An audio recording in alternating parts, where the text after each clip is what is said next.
அடமானத்தில் இருக்கும் தங்க நகையை மீட்டு மார்க்கெட் விலையில் உடனடியாக விற்க சிறந்த வழி பிரைம் கோல்ட் ஹப். தொடர்புக்கு 9845551787. தங்கத்தை மட்டுமல்ல உங்கள் தன்னம்பிக்கையையும் மீட்டுத் தருகிறோம். ஹாலிடேஸ்னாலே அது நம்ம GT Holidays தான். GT Holidays, South India's #1 travel brand. You know you are special when you're with GT Holidays.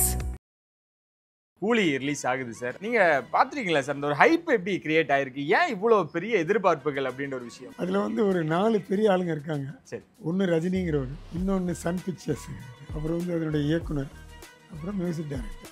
4 பேர் ஒரு மேட்டரை தூக்கி பிடிச்சி. கூலி டைட்டிலுக்கும் உங்களுக்கும் ஒரு கனெக்ஷன் இருக்கு. ஸோ எப்படி பாக்குறீங்க நீங்க? எனக்கு பெரிய பார்த்தாலும் கூலி கூலி கூலி. எனக்கு பெரிய சந்தோஷம் என்னன்னா, அவங்க என்னை ஃபோக்கஸ் பண்ணி என்கிட்ட வந்து அந்த டைட்டிலை வாங்கிக்கிட்டாங்க, கேட்டு வாங்கிக்கிட்டாங்க. அவங்களா வந்து பிடிங்கி எடுத்துக்கிடல. அவங்க எனக்கு ஃபோனை பண்ணி அவரை அனுப்பிச்சு என்கிட்ட பேசி அதை எடுத்துக்கிட்டாங்க. எனக்கு கொடுத்ததுலேயும் சந்தோஷம், படம் இவ்வளோ பெரிய லெவலில் பேசப்படுறதுலேயும் சந்தோஷம். இந்த கூலி இன்னைக்கு 1000 கோடி பண்ணும் எதிர்பார்ப்புல போயிட்டு இருக்கு சார். 1000 கோடி அப்படின்ற ஒரு எண்ணிக்கை எப்படி பாக்குறீங்க நீங்க? நல்ல எண்ணிக்கை தானே. அவங்க எல்லாருமே இப்போ 1000 வச்சு தான் ஃபோக்கஸ் பண்ணி டார்கெட் வச்சு போகிறாங்க. 1000 வச்சு போனவங்க விழுந்ததும் இருக்குது, இவங்க விழுக மாட்டாங்க. இவர் வந்து ரெக்கார்ட் மேக்கர்ல ரெக்கார்ட் பிரேக்கர் அப்படின்றாங்க. ஜெயிலர் வந்தவோ அப்படி தான் நான் சொன்னேன். ஆமாம். பட் இந்த படம் வெயிட் பண்ணி பார்ப்போம். இதுவும் ஆதன் சினிமா அனைவருக்கும் ஒரு பெரிய வணக்கம் அண்ட் வெல்கம் டு சிவனிகி. என் கூட ப்ரொடியூசர் மாணிக்கம் சார் இணைஞ்சிருக்காங்க. நிறைய விஷயங்கள் வழக்கம் போல பேச போகிறோம். வணக்கம் சார், எப்படி இருக்கீங்க? நல்லா இருக்குது. ரஜினி அவர்களின் சினிமா பயணத்தில் 50 ஆண்டை நிறைவு செஞ்சிருக்காரு. எப்படி இருக்கு சார் இந்த ஒரு பயணத்தை நீங்க பார்க்கும் பொழுது? பெரிய அச்சீவ்மெண்ட், யாரும் பண்ணியிருக்க முடியாது. 50 வருஷம், அதுவும் சூப்பர் ஸ்டாராக வந்து கண்டினியூ ஆகிறது ரொம்ப ஒரு பெரிய தனி ஒரு டேலண்ட் வேணும். மக்கள்கிட்ட அந்த ரீச் இருக்கணும். அவர் அந்தளவுக்கு தன்னுடைய இமேஜை வந்து பத்திரமா பாதுகாத்திருக்காரு. தன்னுடைய அந்த விரைவாக நடக்கிறதுலேருந்து, ஒரு சுறுசுறுப்பாக இருக்கிறதுலேருந்து, தன்னுடைய அப்ரோச் டு லைஃப், அவர் அப்ரோச் டு த பீப்புள் எல்லாமே வந்து ஒரு நல்லா பண்ணியிருக்கிறதுனால இது சஸ்டெயின் ஆகுது இவ்வளோ வருஷத்துக்கும். ஓகே, 50 ஆண்டை நிறைவு பண்ணியிருக்காரு. இன்னும் சூப்பர் ஸ்டாராக இருக்கார்ல சார். அது எப்படி இருக்கு? ஏன்னா இப்போ எவ்வளோ நடிகர்கள் வந்தாலும் இப்போ இருக்கக்கூடிய பிஸ்னஸில் அவருக்குன்னு ஒரு பெரிய பிஸ்னஸ் இருக்கு. அந்த உச்சம் அப்படின்ற விஷயத்தில் இருந்துக்கிட்டே இருக்காரு. அது பார்க்கும்பொழுது எப்படி இருக்கு? அது என்னென்னா தம்பி, நம்ம ஊரில் இந்த ஒரு தப்பாக நெகட்டிவான எக்ஸாம்பிள் சொல்லி இதை சொல்லணும். நம்ம சொல்லுவோம் தெரியுமா, பட்ட இடத்திலே படும் கெட்டக்கூடிய கெடும். அதனுடைய அப்படியே ஆப்போசிட் தான் இது. அதாவது ஒருத்தனை வந்து நல்லவன்னு சொல்லிட்டு போயிட்டே இருக்கும், அது it just keeps on going. அந்த மாதிரி அவருக்கு அவருடைய இனிஷியல் ஆக்ஷன்ஸ் பிடிச்சிருந்தது. அவருடைய இன்ட்ரடக்ஷன்லேருந்து இன்றைக்கி வரைக்கும் அந்த ஒரு ஸ்டைலு, அந்த தலைமுடியை தள்ளி விடுறது, அப்படி நடக்கிறது, இந்த சிகரெட் தூக்கி போடுறது, இதெல்லாம் மக்களுக்கு வந்து ஒரு வித்தியாசமாக. சினிமா என்பது மிகைப்படுத்துதல் தானே. அந்த மிகைப்படுத்துதலை அவர் கரெக்டாக யூஸ் பண்ணிக்கிட்டு தன்னுடைய இமேஜை கரெக்டாக பில்ட் பண்ணிக்கிட்டு தலைமுடியை கரெக்டாக வச்சுக்கிட்டாரு. தலைமுடி ரொம்ப இம்பார்ட்டன்ட். எனக்கெல்லாம் மொட்டை அடிச்சுட்டாங்க. அந்த மாதிரி இருந்தாலே உங்களுக்கு வந்து இமேஜ் கீழே போயிடும். ஸோ அந்த தலைமுடியை கரெக்டாக வச்சுக்கிட்டு அவர் கரெக்டாக மெயின்டைன் பண்ணிட்டார். அந்த மேக்கப் மேனு ஒழுங்காக வேலை பார்த்துட்டாங்க. ஸோ அதனால் அவருடைய அவுட்லுக்கும் சரி, ஃபிசிக்கல் அவுட்லுக், அவருடைய ஆக்ஷன்ஸு, அது வந்து இட் கம்ஸ் ஃப்ரம் வித்தின் தம்பி. It just cannot be. நீங்கள் வந்து டெய்லி ஒருத்தனை இம்ப்ரெஸ் பண்ணிகிட்டே இருக்க முடியாது. It has to be from within you. அவருக்கு உள்ளுக்கு அந்த சுறுசுறுப்பாக இருக்கணும், நம்ம பரபரப்பாக இருக்கணுன்றது இருக்குது. அது அவர் கடைப்பிடிக்கிறாரு. அவருக்கு அந்த மாதிரி இருக்குது. சஸ்டெயின் ஆகிடுச்சு அவருடைய பேர். நல்லா ஓகே. பரபரப்பான மத்தியில் நாளைக்கு கூலி ரிலீஸ் ஆகுது சார். 1000 கோடி அப்படின்ற விஷயங்கள் அவரோட சினிமா பயணத்தில் 50 ஆண்டுகளில் 50வது ஆண்டு ரிலீஸ் ஆகக்கூடிய படம். நீங்கள் பார்த்துருக்கீங்களா சார் இந்த ஒரு ஹைப் எப்படி கிரியேட் ஆகிருக்கு? ஏன் இவ்வளோ பெரிய எதிர்பார்ப்புகள் அப்படின்ற ஒரு விஷயம்? இல்லை, அதுக்கு அதில் வந்து ஒரு 4 பெரிய ஆளுங்க இருக்காங்க. சரி. ஒன்று ரஜினிங்கிறவர், இன்னொன்று சன் பிக்சர்ஸுங்கிறது, அப்புறம் வந்து அதனுடைய இயக்குனர், அப்புறம் மியூசிக் டைரக்டர். 4 பேர் ஒரு மேட்டரை தூக்கி பிடிச்சி அதை பற்றி பேசுகிற போது ஆட்டோமேட்டிக்காக அது க்ரியேட் ஆகத்தானே வேணும். அந்த ஒரு ஹைப்பு, அந்த ஒரு ஃப்ளம்போயண்ட் எதிர்பார்ப்பு, அதாவது இந்த அளவுக்கும் இல்லாத ஒரு எதுனப்போ அந்த டேரக்டர் பண்ண 4-5 படம் எல்லாமே பெரிய ஹிட்டு, எல்லாமே பெரிய லெவலில் இருக்குது. படம் எப்படி இருந்துச்சுன்னு கேட்காதீங்க, அதை பற்றி நான் நிறைய மக்கள் மத்தியில் பிசினஸ் அது பண்ணிடுச்சு. ஆ. ஸோ சினிமாவில் பிஸ்னஸ் முக்கியம், அது கரெக்டாக பண்ணிடுச்சு, அதனால அதுக்கு ஹைப் இருக்கத்தானே செய்யும். சரி, கூலி டைட்டிலுக்கும் உங்களுக்கும் ஒரு கனெக்ஷன் இருக்கு. ஸோ எப்படி பார்க்குறீங்க நீங்கள்? எனக்கு இப்போ பெரிய எங்கே பார்த்தாலும் கூலி கூலி கூலி கூலி. எனக்கு பெரிய சந்தோஷம் என்னென்னா, அவங்க என்னை ஃபோக்கஸ் பண்ணி என்கிட்ட வந்து அந்த டைட்டிலை வாங்கிக்கிட்டாங்க, கேட்டு வாங்கிக்கிட்டாங்க. அவங்களா வந்து பிடிங்கி எடுத்துக்கிடல. அதில் ஒரு தரம் இருந்தது. சன் பிக்சர்ஸ்னால் ஒரு தரமான ஒரு நிறுவனம். அவங்க எனக்கு ஃபோனை பண்ணி அவரை அனுப்பிச்சி என்கிட்ட பேசி அதை எடுத்துக்கிட்டாங்க. எனக்கு கொடுத்ததுலேயும் சந்தோஷம், படம் இவ்வளோ பெரிய லெவலில் பேசப்படுறதுலேயும் சந்தோஷம். அது பெருசாக ஓடி அவங்களுக்கு பெரிய லாபம் வந்துடும் அப்படின்னு நான் நினைக்கிறேன். எனக்கு அதில் ஒரு பைசா வராது, பட் அது மட்டும் என் வாழ்க்கையில் இல்லை. எனக்குள்ளதை நான் பார்க்கக்கூடாது. அந்த ரெஸ்பெக்ட் எப்படி சார் பார்க்குறீங்க? ஏன்னா இப்போ வரைக்கும் நிறைய பேர் பாடல்களை பயன்படுத்துகிறாங்க, அவங்ககிட்ட பெர்மிஷன் கேட்காம அவங்க டைட்டில் யூஸ் பண்ணுறாங்க. ஆனால் ஒரு சன் பிக்சர்ஸ் அப்படின்ற விஷயங்கள் உங்களுக்கு அந்த கொடுத்த ரெஸ்பெக்ட் அப்படின்னு ஒன்று விஷயங்கள் இருக்குல்ல, ப்ராப்பராக இந்த டைட்டில் இவர்கிட்ட தான் வாங்கணும், இப்படி தான் அணுகணும், அந்த அணுகுமுறை எப்படி இருந்தது? பிரமாதங்க. அதாவதுங்க, ஒரு தரமான நிறுவனம், தரமான மனிதர்களால் மேனேஜ் பண்ணக்கூடிய ஒரு நிறுவனம் என்ன பண்ணணுமோ அதை கரெக்டாக பண்ணாங்க இந்த விஷயத்தில். அது வந்து நான் வந்து ஏட்டி போட்டு அதை வேலை சொல்லி அதாவது பிரச்சனை பண்ணியிருக்கலாம், அதெல்லாம் ஒன்றோடு பண்ணலை. அவங்க ஒரு மேட்ரு சொன்னாங்க, உடனே வித்தின் 1 or 2 minutes அதை முடிச்சுட்டோம். அடுத்த நாள் காலைல வந்தார் கிருஷ்ணாஜி, முடிஞ்சிருச்சு. கிருஷ்ணாஜிங்கிற ஒரு ஜென்டில்மேன்.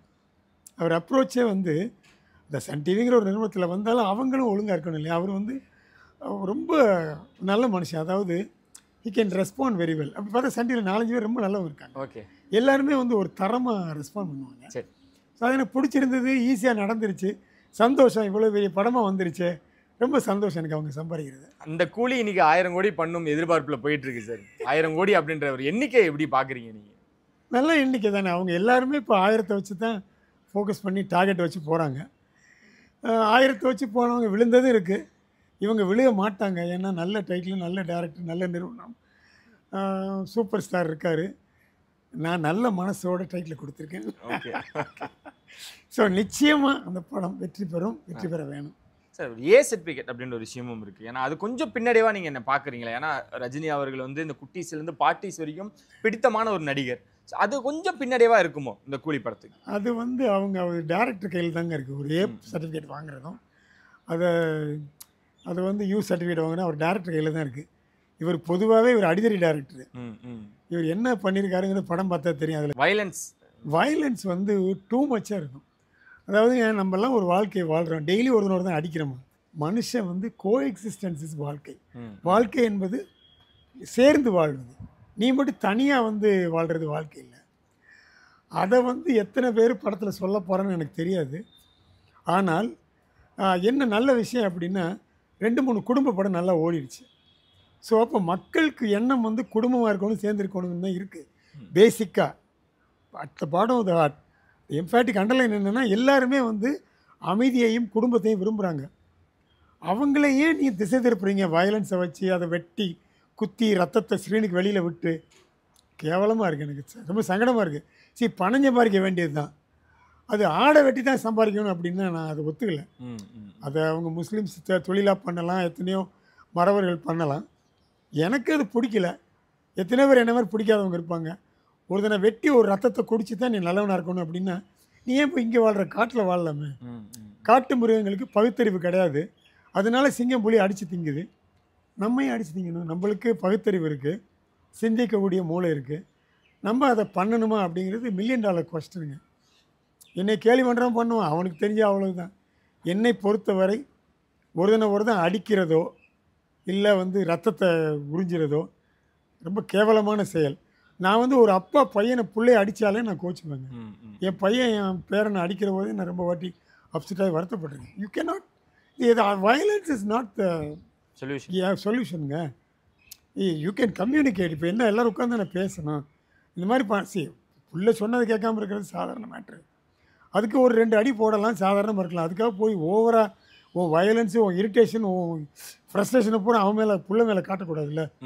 அந்த மாதிரி இப்போ எல்லா சண்டை போடுற நாட்டுக்கு நான் சொல்கிறது தான்.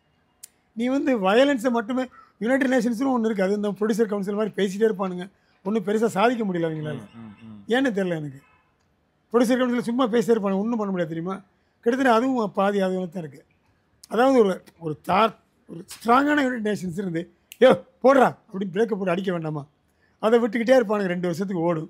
அப்புறம் விலைவாசி ஏறும், பெட்ரோல், இதெல்லாம் என்னங்க கேவலமாக இருக்குது தெரில. அதுக்காக என்னை கொண்டு தலைவனாக நான் சொல்லலை. அதாவது இருக்கிறவனுங்க வந்து ஒரு ஸ்ட்ராங்கான ரிலேஷன் எடுக்கக்கூடிய ஒரு வல்லமை உள்ளவங்க, வல்லரசுகள் மட்டும் இல்லாமல் நல்லதுக்கு எல்லோரும் கோஆப்ரேட் பண்ணணும்னு நான் நினைக்கிறேன். அது நாடுகள் மட்டும் இல்லை, மனிதர்களே. சரி, அதுதான். இப்போ கூலி வந்து 1000 ஸ்க்ரீனில் தமிழ்நாட்டில் அது எப்படி சார் ஒரு ஹெல்த்தியான காம்படிஷனாக இருக்கா? ரஜினி படங்கள் வரும்பொழுது கண்டிப்பாக எந்த படமும் போட்டிக்கு இருக்காது. தமிழ்நாட்டை பொறுத்தளவில் கூலி தான் நிற்கும். கூலி தான். அதுக்கு நீங்கள் கேள்வியே கேட்க வேண்டாம். பிகாஸ் தமிழ் படம் ஒரிஜினல் தமிழ் படம். அதுக்கு அடுத்தபடியாக அந்த படம் பிரம்மாண்டமாக பாகுபலி மாதிரி இன்னொரு படம் இருந்தால் அது பிக்கு போகும். இல்லைன்னா அது இப்போ இந்த ஒரு இப்போ பவன் கல்யாணம் படம் வந்த மாதிரி சுமாராக இருந்துச்சுன்னா ஓடாது. ஸோ அதனால் படம் என்பது வந்து எமோஷன் இருக்கணும், அது நல்ல ப்ரெசன்டேஷன் இருக்கணும், அதுக்கப்புறம் செலவு இருக்கணும். இவங்கெல்லாம் செலவு தான் முதல்ல பண்ணுவாங்க, எமோஷன்லாம் அப்புறம் விட்டுருவாங்க. இப்போ அவங்களுக்குலாம் தெரியாது என்ன எமோஷனாக படம் 2-3 படம் ஓடிடுச்சுன்னு. இப்போ லேட்டஸ்ட்டாக வந்த தலைவன் தலைவியோ, டூரிஸ்ட் ஃபேமிலியோ, ரப்பர் பந்தோ, இதெல்லாம் ஃபேமிலியில் தானங்க ஓடிச்சு. ஃபேமிலி சென்டிமெண்ட் தானே. அதையும் எல்லா டேரக்டரும் யோசிக்க மாட்டேன்றாங்க. எல்லாம் ஒரே மாதிரி இருக்குன்னு நினைக்கிறாங்களா எனக்கு தெரியாது. ஓகே, அதாவது ஒரு ஃபேமிலி ஓரியன்டாக எமோஷனலாக ஒரு பிரதர் சிஸ்டர் அந்த மாதிரி குடும்பம்னு இருந்தால் படம் டெஃபினட்டாக அதை ஒழுங்காக பண்ணால் ஓடும். அதுக்காக அது குப்பையாக பண்ணால் ஓடாது. கரெக்ட். சரி, இப்போ ரஜினி அப்படின்ற பேருக்காக நாங்கள் கதை கூட கேட்கல அப்படின்னு அமீர் கான் அங்கேருந்து வர்றாரு, உபேந்திரா வர்றாரு, நாகார்ஜுனா வர்றாரு. அந்த ஒரு மனுஷனுக்காக எல்லா நாயகனுங்களும் சேர்ந்து வராங்களே சார். அது வந்து நீங்கள் வந்து சம்பாரிச்சு வச்சிருக்க பேருங்க. அதாவது மரியாதை என்பது உங்களை தேடி வர்றது தான் மரியாதை. நீங்கள் போய் தேடி போக முடியாது. நான் எவ்வளோ வாட்டி சொல்லியிருக்கேன், மரியாதைங்கிறது நம்மளை தேடி அது வரணும். நம்மளா போய் நீங்கள் முதல் ரோல உட்காந்துக்கிட்டு நான் மரியாதை கொடுறேன்னா வேலை ஆகாது. ஸோ அது உங்களுடைய அப்ரோச்சு, உங்களுடைய இமேஜு, உங்களுடைய travel over a period of time, உங்கள் லைஃப் ட்ராவல், அதையெல்லாம் பொறுத்து தான் மரியாதை இருக்க தவிர just doesn't come overnight. Okay. அது இல்லாமல் இந்த படம் புக்கிங்லேயே இப்போ லியோ தான் இந்த கேரளாவில் ஒரு ஆதிக்கத்தை செலுத்திச்சார். லியோவாக இருக்கட்டும், ஜெயிலர் இவர் படம் தான். இப்போ இவர் புக்கிங்லேயே அந்த மாதிரி படங்களை தகிர்த்துட்டாரு சார். அதெல்லாம் அந்த சாதனையை உடச்சு. அதாவது நம்ம என்ன புரிஞ்சுக்கணும்னா, சினிமா என்பது ஒரு அபரிவிதமான வளர்ச்சியில் இருக்குது. போன ஒரு வருஷம் இருந்தது, இந்த வருஷம் கிடையாது. இல்லை, அது யாரும் அக்செப்ட் பண்ணுறதில்ல. எனக்கு ரெவன்யூ இன்க்ரீஸ் ஆகிடுச்சுன்னா எதனால் இன்க்ரீஸ் ஆச்சு? மக்கள் தொகை இன்க்ரீஸ் ஆகிருக்கலாம், மக்களுடைய ரசனை இன்க்ரீஸ் ஆகிருக்கலாம், அவங்களுக்கு கிடைக்கக்கூடிய சென்டர்ஸ் இன்க்ரீஸ் ஆகிருக்கலாம். ஸோ இது வெறும் ஒரு ஃபேக்டர் இல்லை, நிறைய ஃபேக்டர்ஸ் இருக்குது இதில். ஸோ அதனால் எல்லா ஃபேக்டரும் சேர்ந்து விலைவாசி ஏற்றம், இவங்களுடைய டிக்கெட் விலை ஏற்றுனது எல்லாத்தையும் சேர்த்து தான் அந்த இது வருது. Not just one small silly திங்னால வருது. அதனால அந்த பிஸ்னஸையும் கையில் வச்சிருக்காருல்ல சார். இப்போ இருக்க தலைமுறைகளோட நான் போட்டி போட்டு நான் மேலே இருக்கேன். ஆமாம், 70 வயசு ஆனாலும் அது ஒரு மேட்ரு இல்லை அப்படின்னு தான் இருக்கார். அது அவருக்கு ஜெயிக்குது. அவருடைய ஒரு ஸ்டைல் நிறைய பேர் பிடிச்சிருக்கு. Nobody can forget it or nobody can ignore it or keep it away. இவர் வந்து ரெக்கார்ட் மேக்கர்ல ரெக்கார்ட் பிரேக்கர் அப்படின்றாங்க. ஜெயிலர் வந்தவோ அப்படி தான் நான் சொன்னேன். ஆமாம், பட் இந்த படம் வெயிட் பண்ணி பார்ப்போம். இதுவும் வயலன்ஸ் ஜாஸ்தியாக இருக்குங்கிறதுனால எனக்கு கொஞ்சம் ஹெசிடேஷன் இருக்குது இதை பற்றி நான் சொல்கிறதுக்கு. ஐ திங்க் அதாவது தே கேன் வயலன்ஸ் இல்லாமல் படம் எடுக்க முடியாது. பட் அதை எப்படி எவ்வளோ தூரம் வைக்கலாம் அப்படிங்கிறத அவங்க தான் பார்க்கணும். ஓகே, நாளைக்கு படம் ரிலீஸ் சார். உங்களோட கருத்து எப்படி இருக்குது? உங்களோட டைட்டிலோட படம் ரிலீஸ் சார். உங்களுக்கு எந்த எதிர்பார்ப்பு அப்படின்றது? எனக்கு வந்து இந்த படம் நல்லா ஓடிடணும். அதான் சொன்னேன், நான் நல்ல மனசோட டைட்டில் விட்டு கொடுத்துருக்கேன். ஸோ நல்லா ஓடிடணும் படம், நல்ல டைட்டிலு, பெரிய ஸ்டார் காஸ்ட் இருக்குது, பெரிய டைரக்டர் பண்ணியிருக்காரு, சன் பிக்சர்ஸ் என்ற மாபெரும் நிறுவனம். அப்படி இருக்கல அப்புறம் ஏன் படம் ஓடாது? அப்போ அந்த 1000 கோடி பண்ணிக்கலாமா சார்? அநேகமாக டச் பண்ணும். சிறப்பு. ரொம்ப நன்றி சார், நிறைய விஷயங்கள் இவ்வளோ பகிர்ந்துக்கிட்டதுக்கு. நாளைக்கு ரிலீஸுக்கு அப்புறம் நிறைய விஷயங்கள் பேசுவோம். சரி, இன்னும் நிச்சயம் சந்திப்பு உங்களுக்கு எடுப்பு. நாளைக்கு நன்றி, வணக்கம்.